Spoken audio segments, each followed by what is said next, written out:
আসসালামু আলাইকুম সবাইকে তামান্নাস কিচেনের নতুন আরেকটি রেসিপি দেখার জন্য স্বাগত জানাচ্ছি। আমি তামান্না নাসির। আশা করছি সবাই অনেক ভালো আছেন। আজকে আপনাদের সাথে চুলায় তৈরি ভ্যানিলা স্পঞ্জ কেকের রেসিপি শেয়ার করব। খুব সহজভাবে আজকের রেসিপিটি আপনাদের সামনে উপস্থাপন করার চেষ্টা করেছি।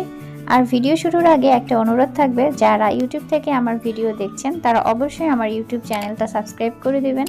আর যারা ফেসবুক পেজ থেকে ভিডিওটি দেখছেন তারা অবশ্যই আমার ফেসবুক পেজটি ফলো করে রাখতে ভুলবেন না। তো কথা না বাড়িয়ে চলুন রেসিপিটি শুরু করি। আজকে আমি এই কেকটি তৈরি করার জন্য মিডিয়াম সাইজের 4টা ডিম নিয়ে নিয়েছি। আর ডিমগুলো ফ্রিজে থাকলে অবশ্যই ঘন্টাখানেক আগে বের করে নেবেন।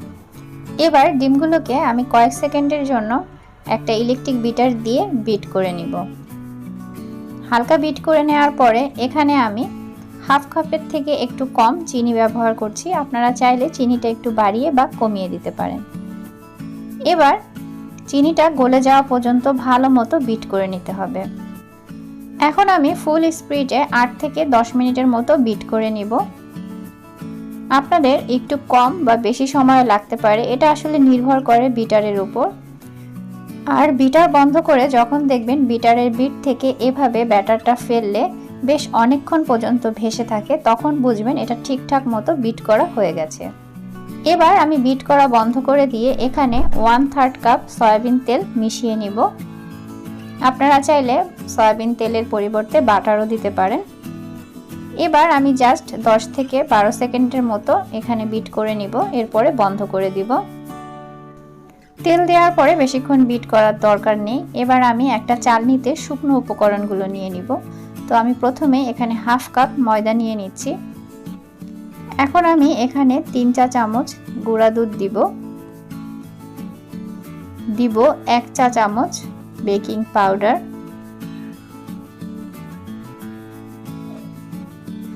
1 চিমটি পরিমাণ বেকিং সোডা কিন্তু অবশ্যই কম দিবেন, আর সামান্য একটু লবণ। এবার এই শুকনো উপকরণগুলো এখানে আমি 2-3 বারে অল্প অল্প করে চেলে নিব।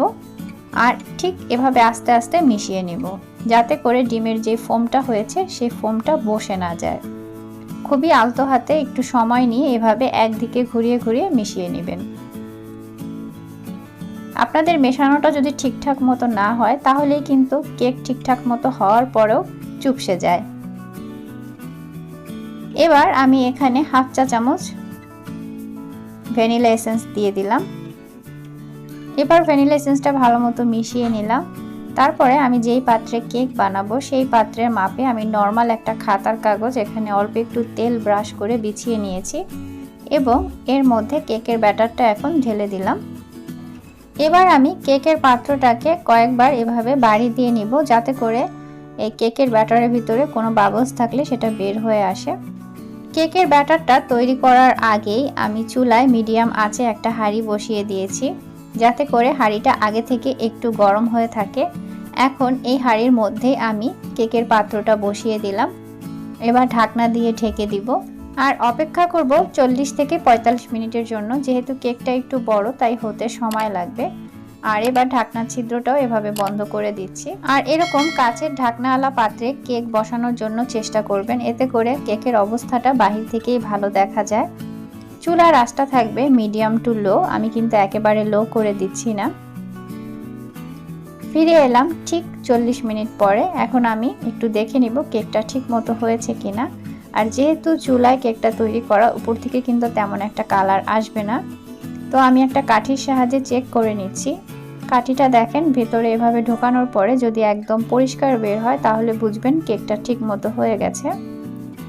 আর আমার কেক পাগল বাচ্চাটা কেক খাওয়ার জন্য আগেভাগে রেডি হয়ে গেছে, যার জন্যই আমি আরো বাসায় বেশি বেশি কেক তৈরি করি। তো কেকের চারপাশটা আমি একটা নাইফের সাহায্যে একটু ছাড়িয়ে নিলাম। এবার একটা প্লেটে উল্টো করে এভাবে ঢেলে নিচ্ছি এবং কেকের পেছনে আমি যে খাতার কাগজটা দিয়েছিলাম সেটাও তুলে নিলাম। দেখুন কেকের কালারটা কতটা সুন্দর এসেছে এবং নিচ থেকে কিন্তু একটুও পুড়ে যায়নি। তো কেকটা কিন্তু একদমই একটুও চুপসে যায়নি। তো এখন আমরা কেকটা কেটে নিচ্ছি। আর এই ফাঁকে কিছু কথা বলি, অনেক আপুরাই বলেন কেক তৈরি করলে কেক এরকম সুন্দর মতো ফোলে না, আবার অনেকে বলেন ফোলার পরেও চুলা থেকে নামালে দেখা যায় কেকটা চুপসে যায়। তো ওই আপুদের বলবো যে কেক তৈরি করা কিন্তু তেমন কঠিন কিছু না, কিন্তু একটু ধৈর্য সহকারে এবং সবগুলো টিপস মাথায় রেখে একটু মনোযোগ দিয়ে কেকটা তৈরি করতে হবে, তাহলে আশা করা যায় আপনাদের কেকও আমি যেমন ভিডিওতে দেখিয়েছি ঠিক এমনই হবে। আর রেসিপি ভালো লাগলে প্লিজ একটা লাইক করে দিবেন, আর নিত্য নতুন আরও ভিডিও পেতে অবশ্যই চ্যানেলটি সাবস্ক্রাইব করে দিবেন এবং ফেসবুক পেজ ফলো করতে ভুলবেন না। আর আমি চেষ্টা করি সবসময় আমার চ্যানেলে সহজ এবং ঝটপট তৈরি করা যায় এমন রেসিপিগুলো শেয়ার করতে। তাই আপনারা যদি পাশে থেকে আমাকে উৎসাহ দেন, আশা করি আরও নতুন নতুন সহজ রেসিপি নিয়ে আপনাদের মাঝে আবার হাজির হয়ে যাব। আর এভাবে কেক তৈরি করে আপনারা কিন্তু এয়ারটাইট বক্সে রেখে 3-4 দিন অনায়াসে খেতে পারেন। তো আজকে এখানেই বিদায় নিচ্ছি, দেখা হবে নতুন ভিডিওতে। সেই পর্যন্ত আল্লাহ হাফেজ, আসসালামু আলাইকুম।